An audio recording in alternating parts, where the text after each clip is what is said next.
Hello students, तो मैं आज आपको बताने वाली हूँ कि आप लोगों को यूपीएससी प्रिपरेशन कैसे शुरू करनी चाहिए। ठीक है, how to start the preparation. ठीक है, तो ये बताने से पहले मैं चाहती हूँ कि आप लोगों को दिमाग में कुछ चीज़ें क्लियर हो जाए कि एग्जाम के 3 फेजेज होते हैं, आपको पता है। और जिनको नहीं पता है कि एक प्रीलिम्स होता है, एक मेंस होता है, एक इंटरव्यू होता है।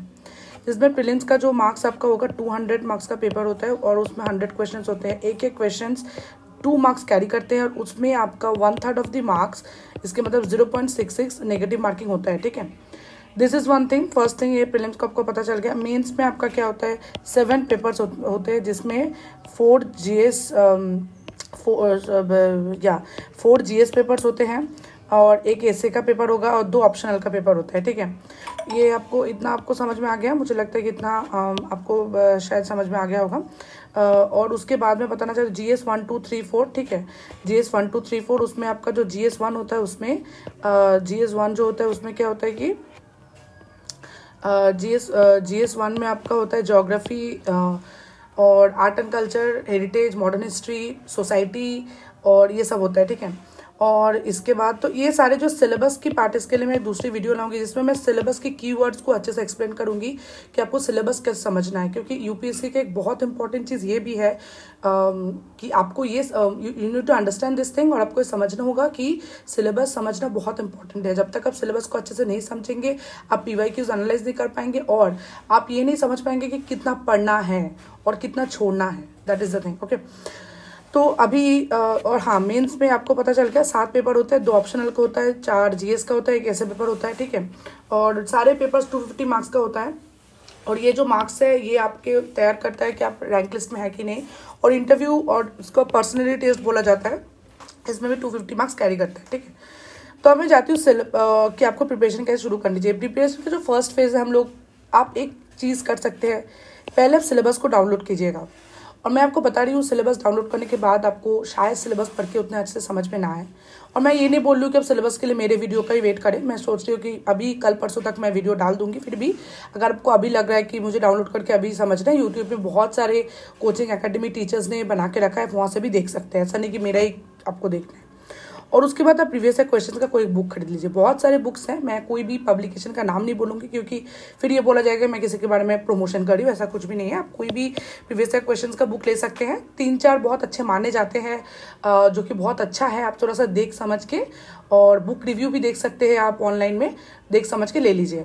ठीक है, और सिलेबस को पहले डाउनलोड कर लीजिए। ये दोनों आपके 2 पिलर्स होने चाहिए जो कि आप पहले ही शुरू करेंगे। 2 पिलर्स जो कि आपको पहले ही अपने पास रखना है जबकि आप प्रिपरेशन कर रहे हैं। ये है, ये एक सिलेबस होता है, एक प्रीवियस ईयर क्वेश्चंस होता है। ठीक है, प्रीवियस ईयर क्वेश्चंस होता है। प्रीवियस ईयर क्वेश्चंस मतलब बोथ प्रीलिम्स प्लस मेंस। ये आपको कहाँ मिलेंगे? यूपीएससी की जो गवर्नमेंट साइट है वहाँ पे जाके आप क्वेश्चंस को डाउनलोड कर सकते हैं। वहाँ पे आपको क्वेश्चंस मिल जाएंगे, या तो आप कोई प्रीवियस ईयर क्वेश्चंस का बुक खरीद सकते हैं, वहाँ पे भी आपको मिल जाएंगे। ठीक है, उसके बाद मैं जो बताऊंगी, आप सिलेबस पढ़ लिए, प्रीवियस ईयर क्वेश्चंस देख लिए, अब आपको समझ में आना चाहिए कि मटेरियल क्या होना चाहिए। हालांकि यूट्यूब में बहुत सारे टॉपर्स ने, बहुत सारे टीचर्स ने बहुत सारे अच्छे अच्छे मटेरियल्स बता रखे हैं। वहाँ से अगर आपको कुछ अच्छा लग रहा है तो आप ज़रूर उसको फॉलो कीजिए। लेकिन वो सारी चीज़ आपके मोस्टली जो बुक्स है तो वो एडवांस्ड बुक्स कैटेगरी में आता है। बेसिक बुक्स जो होना चाहिए, जो आपको फॉलो करनी चाहिए, वो है NCERT। डोंट, इनको मत छोड़ के, इनको छोड़ के एडवांस बुक पढ़ना मुझे लगता नहीं कि बहुत अच्छा है। ठीक है, क्योंकि लास्ट ईयर अगर 2023 का प्रीवियस ईयर क्वेश्चंस देखे प्रीलिम्स का, आपको देखेंगे कि एक NCERT का क्वेश्चन इकोनॉमिक्स का, मैक्रो इकोनॉमिक बुक क्लास 12 का डायरेक्टली आया था। NCERT का पॉलिटी से भी 1-2 क्वेश्चंस मुझे देखा जो कि डायरेक्टली आया है, ज्योग्राफी से भी डायरेक्टली आया है, और NCERT हिस्ट्री से भी आया है। तो आप देख सकते हैं कि सारे सब्जेक्ट से NCERT कवर करे। और हालांकि इन्वायरमेंट से भी बहुत सारे क्लास 12 बायोलॉजी की बुक से भी आपको environment science related questions NCERT से मिलते हैं। तो प्लीज़ आप NCERT को छोड़ के दूसरे बुक पे मत जाइए, NCERT को पहले कवर कीजिए। ठीक है, NCERT को पहले आप कवर कर लीजिए। और जब आप ये तीनों चीज़ कवर कर लेंगे, syllabus, previous year questions plus NCERT। Previous year questions cover करने का मतलब ये नहीं कि आप इनको पूरा सॉल्व कर दिए, बिल्कुल भी नहीं। सिर्फ देखिएगा क्वेश्चंस और समझिएगा कि क्या क्या टॉपिक्स हैं। जैसे अगर आप सिलेबस में पढ़े हैं, मैं आपको बताना चाहती हूँ कि जैसे आप अगर सिलेबस में अगर आप देखें GS 1 का सिलेबस अगर आप देखें, तो वहाँ पर आपको दिखेंगे कुछ चीज़ें, जैसे कि मतलब पेपर 2 मैं बताना चाहती हूँ। ये पेपर 2 जिसमें अगर आप देखेंगे तो वहाँ पे आपको मिलेंगे हिस्ट्री। वहाँ पे आपको लिखा है कि modern history from about middle of the 18th century until the present, उसमें पर्सनैलिटीज इशूज ये सब होगा। ये मेंस का मैं बता रही हूँ, ठीक है। प्रिलिम्स में भी आपका होता है कि प्रिलिम्स में हिस्ट्री में सिर्फ लिखा है कि इंडियन हिस्ट्री आएंगे, और इसमें ऐसा कुछ नहीं लिखा है कि एंशिएंट मिडिवल या फिर इंडियन हिस्ट्री। मतलब इंडियन हिस्ट्री को हम लोग 3 पार्ट में डिवाइड किया है कि एंशिएंट, मिडिवल और मॉडर्न, इसलिए हम तीनों ही पढ़ते हैं। और ये हमको कैसे पता चला कि तीनों पढ़ना होगा, ठीक है। ये भी एक क्वेश्चन मैं आप सबको सॉल्यूशंस देना चाहती हूँ कि आपको कैसे पता चला कि आपको तीनों ही पढ़ना होगा, ठीक है, कि आपको तीनों ही पढ़ना होगा। ये हम लोगों को पता चला प्रीवियस ईयर क्वेश्चन से। प्रीवियस ईयर क्वेश्चन यहाँ पे हेल्प करता है। जब आप पढ़ेंगे, सिलेबस में लिखा है कि इंडियन हिस्ट्री, मतलब आपको नहीं पता कि इंडियन हिस्ट्री में कितना आ रहा है कितना नहीं आ रहा है। जब आप प्रीवियस ईयर क्वेश्चंस देखेंगे तो आपको पता चलेगा अच्छा तो एंशिएंट से भी क्वेश्चंस आ रहे हैं, मिडिवल से भी क्वेश्चन आ रहे हैं और मॉडर्न हिस्ट्री से भी क्वेश्चंस आ रहे हैं। तो इससे आपको पता चल गया कि आपके तीनों हिस्ट्री ही कवर करनी है। बहुत सारी चीज़ आप देखेंगे, बहुत सारे टॉपिक्स जो है कवर मतलब रिपीट होते हैं, ठीक है। एक जो मैं आपको बताना चाहती हूँ, अब देखेंगे बहुत सारे टेम्पल आर्किटेक्चर से क्वेश्चन आते हैं कि कौन सा टेम्पल कौन सा डायनेस्टी के है, क्या है, ऐसा कुछ है। बुद्धिस्ट और जैनिज्म और भी कई फिलोसॉफीज रिलेटेड क्वेश्चंस आते हैं। रिसेंटली बहुत ज़्यादा लिटरेचर बेस्ड क्वेश्चंस भी आ रहे हैं। लिटरेचर बेस्ड ये जो टॉपिक है, ये आपको मेंस में आर्ट एंड आर्किटेक्चर वाले जगह में ये लिटरेचर वाला टॉपिक एकदम सिलेबस में लिखा हुआ है। तो ये जो आप देख रहे हैं कि सिलेबस में जो लिखा है, मेंस हो या फिर प्रीलिम्स हो, प्रीलिम्स पे भी ऐसा भी चीज़ें जो मेंस में लिखे हुए हैं, हालांकि अगर वो प्रीलिम्स के सिलेबस में नहीं लिखा हुआ है फिर भी वहाँ से क्वेश्चन आ रहे हैं, क्योंकि प्रीलिम्स के सिलेबस में लिखा है इंडियन हिस्ट्री। इसमें ऐसा कुछ नहीं लिखा है कि इंडियन हिस्ट्री में कुछ हम लोग कुछ छोड़ेंगे, कुछ ऐड करेंगे, नहीं। लेकिन इसका और भी एक्सप्लेनेशन आपको पता चलता है थोड़ा सा मेन्स का सिलेबस देख के, थोड़ा सा प्रीवियस क्वेश्चन देख के। सिर्फ समझिए। वहाँ पे आप देखेंगे कि प्रीवियस जो क्वेश्चंस है वहाँ पे डिवाइड किया हुआ है कि एंशिएंट हिस्ट्री का कुछ वैदिक एज, एंशिएंट हिस्ट्री का कुछ मौर्यन एम्पायर। तो आप देखिए कि मौर्यन एम्पायर से कितना क्वेश्चंस आ रहे हैं और कितने साल के गैप में आ रहा है। अगर 5-6 साल के गैप में आ रहा है तो आप समझेंगे कि ये थोड़ा सा गैपिंग्स में आता है, ठीक है। और आप देख रहे हैं कि 1 साल बाद या फिर एवरी साल रिपीट हो रहा है, तो आपको ये पता चलना चाहिए कि ये टॉपिक बहुत ज़्यादा इंपॉर्टेंट है और कैसे क्वेश्चंस आ रहे हैं, ठीक है, कैसे क्वेश्चंस आ रहे हैं। बहुत सारी चीज़ आप देखेंगे कि बहुत सारे टाइम पीरियड से क्वेश्चंस आते हैं, किंग के बारे में आता है, वार के बारे में आता है, बहुत सारे टर्म्स। अगर आप देखेंगे कि साउथ इंडियन हिस्ट्री जो हमारे होते हैं, जो कि संगम लिटरेचर ये सब कुछ है, यहाँ से बहुत सारे टर्म्स के बारे में आपको पूछा जाता है। अब बहुत सारे टर्म्स के बारे में इस बार भी कुछ एक आया था कि जहाँ पे मुझे टर्म याद नहीं आ रहा है, जहाँ पे वो हीरो स्टोन रिलेटेड कुछ आया था, तो वो चीज़ आप देख सकते हैं कैसे क्वेश्चंस आ रहे हैं, ठीक है। तो इसलिए मैं बताना चाहती हूँ आप लोगों को, प्लीज़ आप लोग इसको मतलब इतने अनसीरियसली मत लीजिए कि एनसीईआरटी उतना सीरियस नहीं है। लेकिन नहीं, ये जितना भी दिन जा रहा है एनसीईआरटी इंपॉर्टेंट होते जा रहे हैं। तो आप पहले सिलेबस को कवर कर लीजिए, प्रीवियस ईयर क्वेश्चन को कवर कर लीजिए। ये दोनों कवर करने के बाद मतलब सिर्फ देखना और समझना, और इन दोनों को देखने समझने के लिए आप YouTube के कोई भी वीडियो का इस्तेमाल कर सकते हैं। हालांकि मैं इन दोनों को समझने के लिए वीडियोस लाऊंगी, लेकिन आप अभी के लिए कोई भी वीडियोस देख सकते हैं। दूसरी बात, एनसीईआरटीज़ को प्लीज़ पढ़िए, एनसीईआरटीज़ को एक बार जाके देखिए, उनके कंटेंट्स देखिए, समझिए चीज़ों को, फिर आपको बेसिक याद हो जाएगा और इसके बाद आप कोई भी एडवांस्ड बुक लीजिए। एनसीईआरटी मतलब मैं यहाँ पे न्यू एनसीईआरटीज़ के बारे में बात कर रही हूँ।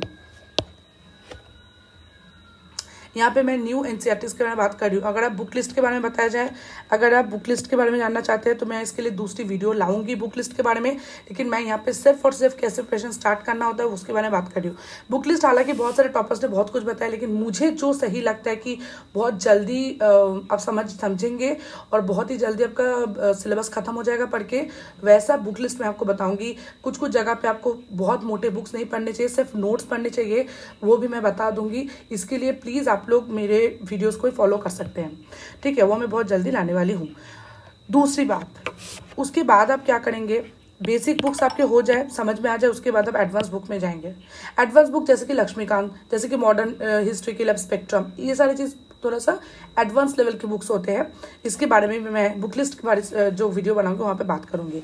उसके बाद आप मॉक्स और प्रीवियस ईयर क्वेश्चंस को सॉल्व कीजिए। तो जहाँ इतना आप जब कर रहे हैं ना, थोड़ा सा आप ये समझ लीजिए, जहाँ पे आप थोड़ा सा सिलेबस को, प्रीवियस ईयर क्वेश्चंस को, बेसिक बुक्स को और एडवांस्ड बुक्स को, इतना आपका जब खत्म हो जाए तो आप जान लीजिएगा 60% of the preparation is complete.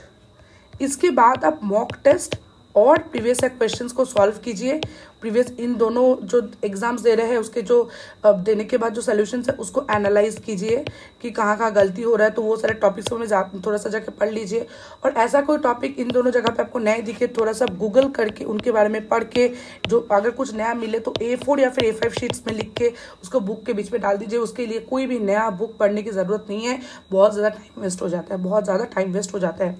अब बहुत सारे जो टेस्ट क्वेश्चन आंसर्स के बुक्स भी आते हैं, उनको भी खरीद के वहाँ पे बहुत सारे क्वेश्चंस लगा सकते हैं। कोशिश कीजिए कि एक बुक को कंप्लीट करके बहुत सारे क्वेश्चंस लगाए। बहुत सारे क्वेश्चंस लगाना एक दिमाग सेट हो जाता है।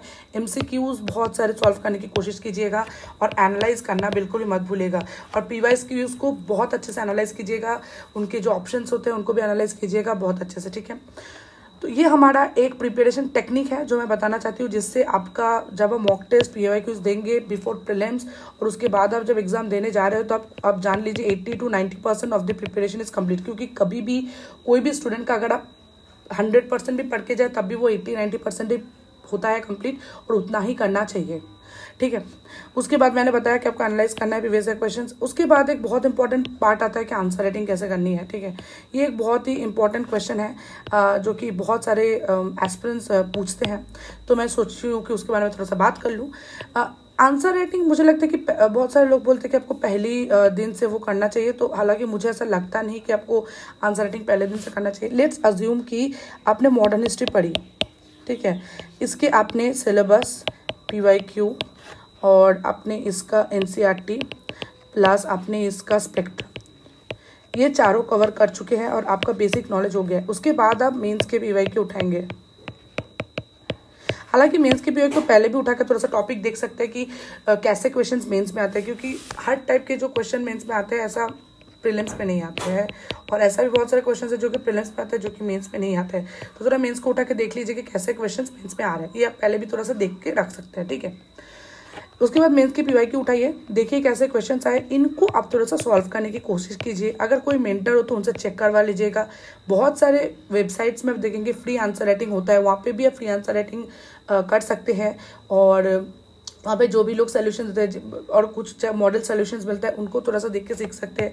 यूट्यूब में भी बहुत सारे चैनल्स में आंसर राइटिंग के बारे में बहुत ज़्यादा वीडियोस है, कैसे लिखना चाहिए कैसे नहीं लिखना चाहिए, और एनालिसिस भी किया है बहुत सारे कोचिंग के अच्छे टीचर्स ने, वो भी आप लोग देख सकते हैं थोड़ा समझने के लिए, ठीक है।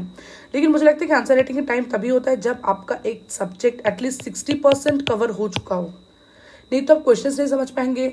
और शुरू करने से पहले एक बहुत इंपॉर्टेंट चीज़ मैं आपको बताना चाहती हूँ, टॉपर्स के आंसर शीट को देखिए। ये आपको कहाँ मिलेंगे, कोई भी कोचिंग की वेबसाइट पे चले जाइए, बहुत सारे कोचिंग की वेबसाइट आंसर राइटिंग करवाते हैं और उनके वेबसाइट में टॉपर्स के आंसर कॉपीज को अपलोड भी करते हैं। तो वहाँ पे जाइए, टॉपर के आंसर कॉपी ढूंढिए और देखिए, अच्छे से देखिए कि उन्होंने कैसे इंट्रोडक्शन लिखा है, कैसे उन्होंने बॉडी लिखा है, कैसे कंक्लूजन लिखा है, क्या क्या चीज़ें एडिशंस किया है, लाइक डेटा, फैक्ट्स, डायग्राम्स, ठीक है, और कैसे कैसे चीज़ों को वहाँ पे न्यूमोनिक्स दिया है, सब देखिए समझिए, उसके बाद खुद लिखिए। कहाँ से लिखेंगे, previous year questions, that is the best source, क्योंकि वो UPSC ने ही दिया है। और अगर आपका प्रीवियस ईयर क्वेश्चन के बाद भी कुछ लिखने की मन करे तो आप ऑनलाइन सर्च कीजिएगा कि कोई भी एक टॉपिक के ऊपर आप क्वेश्चन लिखना चाहते हो, उस टॉपिक को लिख के लिखिए कि UPSC मेंस क्वेश्चंस, तो कुछ ना कुछ आ जाएगा, 4-5 वहाँ से प्रैक्टिस कर लीजिए, ठीक है। ट्राई टू राइट लिखने की कोशिश कीजिए थोड़ा सा। और ये बिफोर मैं बता रही हूँ कि जब आपका मेंस से मतलब प्रीलिम्स क्लियर से पहले आप थोड़ा सा लिखने की, ऐसा नहीं कि मैं बोल रही हूँ फुल पेपर लिखिए, कोशिश कीजिए कि हाफ पेपर भी लिख पा रहे हैं, इतना अगर आपके में है तो उसके बाद आप प्रैक्टिस कर पाएंगे। After completing syllabus of a subject always, तो आंसर राइटिंग हमेशा सिलेबस कंप्लीट करने के बाद ही शुरू कीजिएगा, ठीक है। करंट अफेयर्स एक इम्पॉर्टेंट जगह ये भी है, न्यूज़पेपर, यूट्यूब के कोई भी वीडियोस, न्यूज़पेपर तो एवरीडे पढ़ना चाहिए, कोई भी एक ले लीजिए, हिंदू या तो इंडियन एक्सप्रेस, ठीक है, कोई भी एक ले लीजिए। उसको पढ़ने के बाद कोई भी यूट्यूब के जो, अगर आप नए स्टार्ट करें कि अभी आप एकदम जगह पे नए हैं, तो पहले तो मैं बोलूँगी कि आप न्यूज़पेपर मत पढ़िएगा, पहले आप यूट्यूब की वीडियोस देखिएगा, कोई भी न्यूज़पेपर रिलेटेड जो आता है, हिंदू या फिर इंडियन एक्सप्रेस के पूरे न्यूज़ बताते हैं, उसको सुनिएगा, सुनने के बाद पढ़िएगा न्यूज़पेपर, पहले सुनिएगा फिर पढ़िएगा, क्योंकि आपको नहीं पता है कि कितना इंपॉर्टेंट है, क्या पढ़ना चाहिए, कैसे पढ़ना चाहिए, ठीक है। पहले दिन अगर आप न्यूज़पेपर खुलेंगे, वहाँ पर अगर कुछ लिखा है कि anti defecation act, anti defecation bill, या फिर आपको पार्लियामेंट के बारे में कुछ लिखा है, तो आपको नहीं पता है कि क्यों पार्लियामेंट के बारे में लिखा है, तो कोई भी जजमेंट के बारे में कोई भी चीज़ अगर लिखा है और कोई बोल रहा है कि ये जो काम है ये हमारी कोई आर्टिकल 21 को वायलेट कर रहा है, आपको नहीं पता चलेगा कि क्यों ये इंपॉर्टेंट है, कितना इंपॉर्टेंट है। तो अगर आप यूट्यूब वीडियो देखेंगे वहाँ पे कोई ना कोई एक्सप्लेनेशन दे देगा करंट अफेयर्स का। बहुत सारे चैनल है, मैं नहीं चाहती हूँ कि जो ऑलरेडी यूट्यूब में है मैं वो फिर से करूँ, लेकिन मैं चाहती हूँ कि जो है आप उनमें से देखिए कौन सा आपको अच्छा लगता है, कौन सा आपके टेस्ट को सूट करता है, वो आप देख सकते हैं। और देखने के बाद पढ़िए। बहुत सारे लोग बोलते हैं पढ़ने के बाद देखिए, मत कीजिएगा, कुछ समझ में नहीं आता है, टाइम वेस्ट होता है, 3-4 घंटे लग जाता है न्यूज़पेपर पढ़ने में। टाइम वेस्ट से अलावा कुछ नहीं है। वीडियोस देखिए, पहले बैठ के अच्छे से थोड़ा सा पहले एक काम कीजिएगा, पहले वीडियोस देख लीजिए, उसके बाद अगर आपको लगता है कि उसके बाद जाके ये न्यूज़पेपर कवर कीजिएगा। जो टॉपिक्स पढ़ रहा है, अगर वहाँ पे 10 टॉपिक्स बोले हैं तो 10 टॉपिक्स को जाके थोड़ा पढ़िएगा नहीं, ये नहीं बोलूँगी, पढ़ने से थोड़ा सा आपका रीडिंग बढ़ता है, अच्छे से समझ में आता है, आपको वर्ड स्टॉक बढ़ेगा, तो वो पढ़ना तो ज़रूर चाहिए। कुछ पॉइंट्स अगर इंपॉर्टेंट लग रहा है तो उसको आप अपने कॉपी में या फिर डिजिटली नोट करके रख सकते हैं। एडिटोरियल ज़रूर पढ़िए, बहुत इंपॉर्टेंट एडिटोरियल, ठीक है। और ये दोनों आपके हो गए डेली और या तो करंट अफेयर्स मंथली मैगजीन या तो डेली करंट अफेयर्स, ये और है, दोनों नहीं करना है। बहुत लोग करते हैं कि डेली करंट अफेयर्स पढ़ना है, वो भी कर सकते हैं। बहुत लोग करते हैं कि चलो डेली नहीं करेंगे, मंथली कर लेंगे। न्यूज़पेपर से नोट्स मत बनाइए, जितना ज़रूरी आपको लगता है उतना बनाइए। ऐसा नहीं कि हर दिन कॉपी लेके बैठ जा रहे हो, पूरा न्यूज़पेपर का नोट्स में टाइम वेस्ट होता है। जितना इंपॉर्टेंट लग रहा है उतना बनाइए, और उसके बाद ईयरली कोई भी एक कंपाइलेशन कवर कर लीजिएगा। और करंट अफेयर्स मॉक्स भी देख सकते हैं, बहुत सारे कोचिंग के साइट डेली करंट अफेयर्स देते हैं, 5, 7 या फिर 10, 20 क्वेश्चन देते हैं। वो सारे क्वेश्चंस को कीजिएगा तो एक बेसिक डेली आप क्वेश्चन सॉल्व करेंगे करंट अफेयर्स से रिलेटेड। एक चीज़ आप सोच सकते हैं कि अगर आप 10 क्वेश्चन डेली सॉल्व कर रहे हैं, ठीक है, 6 महीने भी कर रहे हैं, ठीक है, तो 180 दिन, तो आप ये सोचिए कि 1800 क्वेश्चन, 2000 के आसपास क्वेश्चन आप कर चुके हैं सॉल्व, आपको बेसिक नॉलेज हो गया उनके बारे में। तो इसलिए मैं बता रही हूँ, क्वेश्चन सॉल्व कीजिएगा, उसके बाद जाके सॉल्यूशंस देखिएगा, उसके एनालिसिस को भी समझिएगा। ऐसा कुछ है जो कि आपको नहीं पता है और आपके करंट अफेयर्स के न्यूज़पेपर के नोट्स में आपने नहीं डाले हैं, फिर आपको लगता है कि बहुत ज़्यादा इंपॉर्टेंट है, तो ज़रूर उसको वहाँ से एडिशंस कर लीजिएगा। तो ये एक बेसिक मैंने वीडियो बनाया कि आपको प्रिपरेशन कैसे स्टार्ट करनी चाहिए। और मैं और भी एक वीडियो बनाऊंगी जहाँ पे मैं बुक लिस्ट बताऊंगी, और भी एक वीडियो बनाऊंगी जहाँ पे मैं सिलेबस को अच्छे से समझाऊंगी कि कौन सा टॉपिक कहाँ से पढ़ना चाहिए और कितना पढ़ना चाहिए, ठीक है।